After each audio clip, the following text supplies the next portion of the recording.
안녕하세요 여러분, 지식두입 채널입니다. 오늘은 2025년 2분기부터 시행되는 추사일 근무제에 대해 알아보려고 합니다. 많은 직장인들이 꿈꾸던 추사일 근무, 과연 어떤 방식으로 운영될까요? 그리고 우리에게 어떤 영향을 미칠까요? 지금부터 쉽고 자세하게 알려드리겠습니다. 주사일 근무제는 말 그대로 기존 5일 근무에서 4일만 근무하는 제도를 말합니다. 2025년 2분기부터 일부 기업에서 시범 도입할 예정인데요. 기존의 근무 방식과 무엇이 다를까요? 첫 번째, 근무일 축소. 월요일에서 금요일까지 일하던 근무일이 하루 줄어들어 이제 주 4일만 출근하면 됩니다. 하지만 기존의 근무 시간을 그대로 유지하면서 근무 시간을 조정해야 합니다. 두 번째, 급여와 복지 유지. 근무일이 줄어든다고 해서 급여가 깎이는 건 아닙니다. 기존 급여 수준과 복리후생은 그대로 유지된다고 하니 안심하세요. 주 4일 근무제는 단순히 하루를 더 쉬는 것만이 아닙니다. 기업마다 운영 방식이 조금씩 다를 수 있지만 기본적인 원칙은 다음과 같습니다. 첫 번째, 근무시간 조정.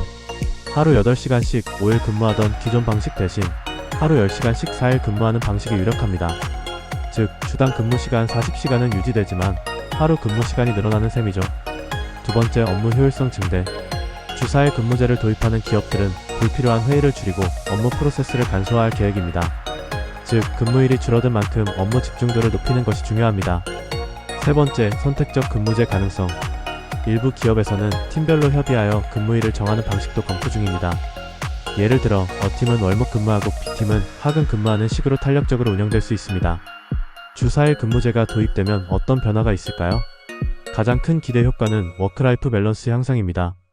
첫 번째, 직장인의 삶의 질 향상. 주 4일 근무제가 시행되면 여유 시간이 늘어나고 개인 생활을 더욱 풍요롭게 즐길 수 있습니다.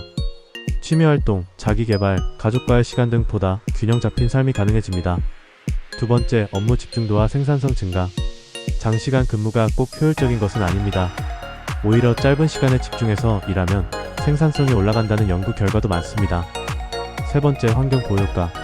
출근일이 줄어들면 자동차 운행 횟수도 감소하고 사무실 에너지 소비도 줄어들겠죠? 따라서 탄소 배출 절감 효과도 기대할 수 있습니다. 그렇다면 어떤 기업들이 주 4일 근무제를 도입할까요? 현재 IT 스타트업, 연구개발, 창의성이 요구되는 산업 위주로 시범 도입될 예정입니다. 이와 함께 일부 대기업에서도 주 4일 근무제 도입을 검토하고 있습니다. 해외에서는 이미 많은 기업들이 주 4일 근무제를 시행하고 있습니다. 마이크로소프트 일본 지사는 주 4일 근무제를 도입한 결과 생산성이 40% 향상되었다고 발표하기도 했습니다. 하지만 모든 제도가 그렇듯 주 4일 근무제에도 단점이 있습니다. 첫 번째, 장시간 근무로 인한 피로 증가. 하루 근무 시간이 기존보다 길어지면 피로도가 올라갈 수 있습니다. 이를 해결하기 위해서는 적절한 휴식과 업무 조율이 중요합니다. 두 번째, 기업별 도입 차이. 모든 기업이 주 4일 근무제를 시행하는 것은 아닙니다. 따라서 기업 간 근무 형태 차이가 커질 수 있습니다. 세 번째, 급여 삭감 가능성. 일부 기업에서는 근무일 축소에 따라 급여도 줄어들 가능성이 있습니다. 이에 대한 법적 보호장치 마련이 필요합니다.